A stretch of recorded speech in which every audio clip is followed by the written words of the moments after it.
Dr. Vasudev sir again. I am Shisa Akhtar, Yeah. an intern at EDUTV, as well as a 12th grader at Kalka Public School, Alaknanda. EDUTV is a channel with a million eyes across 28 countries. We are truly honored to have you with us today. Let me Pleasure is all begin by mine. Thank you. introduce you. Let me begin by introducing you to our viewers. Dr. Prashant Vasudev is the highly respected principal of Gulf Indian School, Kuwait. With a visionary approach to school leadership and student empowerment, he has played a vital role in preparing students for both academic excellence and real world readiness. Under his guidance, the school has built a strong reputation for nurturing learners who can thrive in diverse global environments, making him the perfect person to discuss today's topic. Today, we are focusing on an important milestone in a student's life, transitioning from school to university. So let's dive in. So my first question for you is that students often face a dilemma. Should they choose a course they are passionate about or go for a university known for its reputation and infrastructure? How can they find a healthy balance between these two when planning for their future?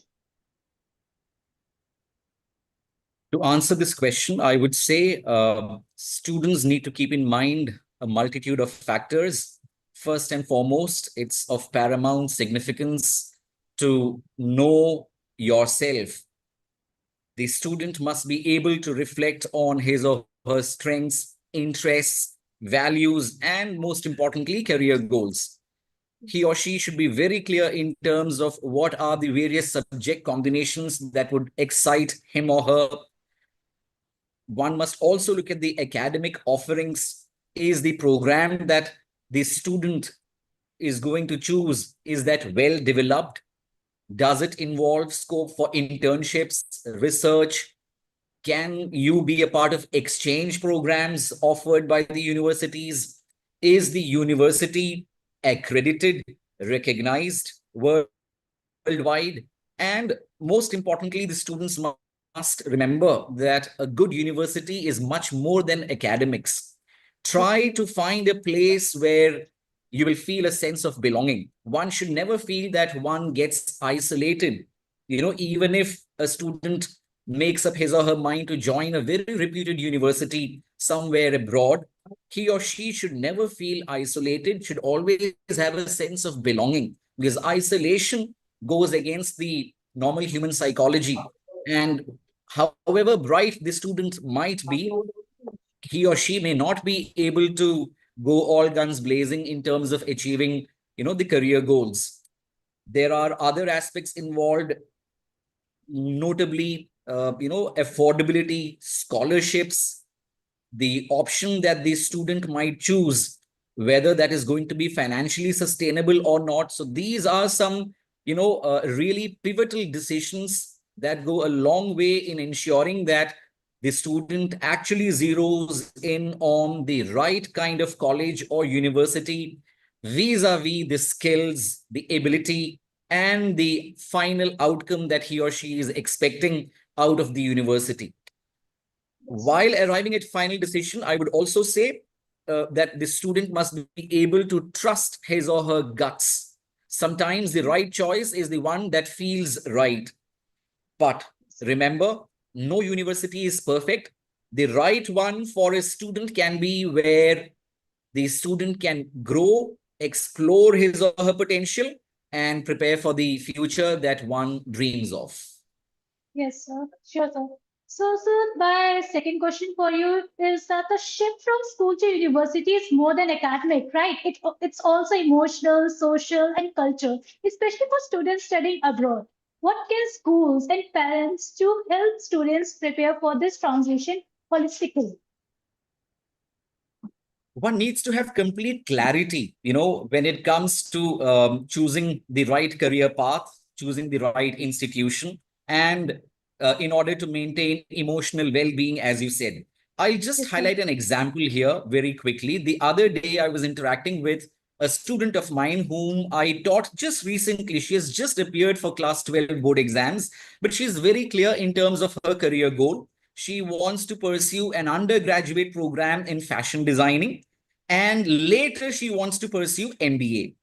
I had a $1 million question for this girl. I asked her, make it a little more clear to me in terms of the specialization that you are looking for while you intend to pursue MBA, higher studies after your graduation. She was a little lost.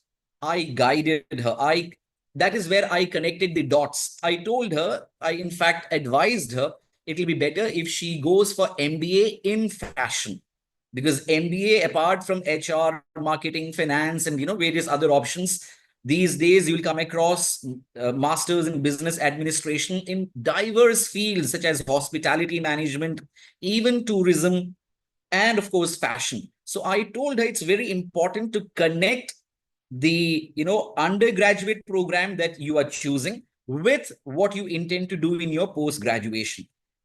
Very often I come across parents who come to me with their heads hanging in shame, stating that, or rather having regrets about a wrong decision being made at the time of pursuing undergraduate program. That's because students do not have an articulate vision in terms of a 5-year roadmap that they should chalk out.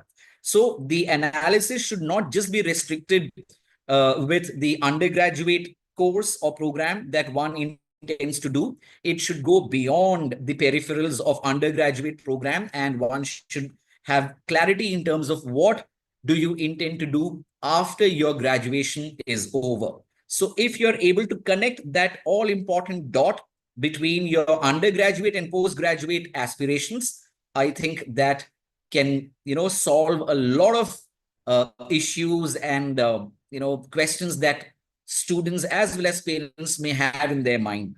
It's also important, I should add here one more thing. It's also important to reach out to career counselors and some alumni if possible. If you're able to reach out to some ex-students who have studied from top-notch universities, they should be able to share their perspective in terms of how it was for them.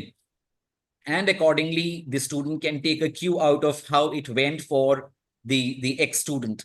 So again, a lot of research, clarity in terms of where you are and where you want to reach, and most importantly, having done the homework of ensuring that there is a clear connect between your undergraduate aspirations and your postgraduate aspirations.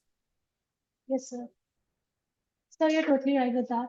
So, sir, my last question for you is, with so many options available today, many students feel overwhelmed when making college and courses choice. What advice would you give to the students who are still unsure whether to follow their passion, choose for job security, or focus on the institution's brand value? Given the fact that we are living in a world that is increasingly driven by AI and technological advancements, I'm sure you would have heard many of your seniors or your mentors telling you that many jobs that one might be looking at today as a career option might become redundant, say 3-4 years down the line. So what is important to keep in mind is the fact that one should have clear ambitions in terms of venturing into a field that is here to stay, and how can you contribute to the society without getting dejected or without having any negative thoughts in your mind. So answering your question, the most important part here is to ensure that the choices once made should allow you to contemplate alternate plans. That is the reason why whenever I teach management to my students, I always tell them to keep a plan B and a plan C ready, because it's not necessary that plan A should really go as per your expectations. As I said, technological advancements, AI, and many other factors can cause unexpected disruptions. One should not get flabbergasted with those disruptions. Rather, one should always be ready to switch over to an alternate plan. So keeping a plan B and plan C, which are viable options. I have also come across situations wherein students do not keep plan B and plan C as workable options, as feasible options. So it should not be unrealistic options. Those alternate plans should be realistic and should align with your primary plan in case if you have to halt your primary plan, or in case you have to switch over to something which market forces it to become redundant. So one should be prepared for eventualities, and that's the reason why I am a firm advocate of keeping alternate plans ready.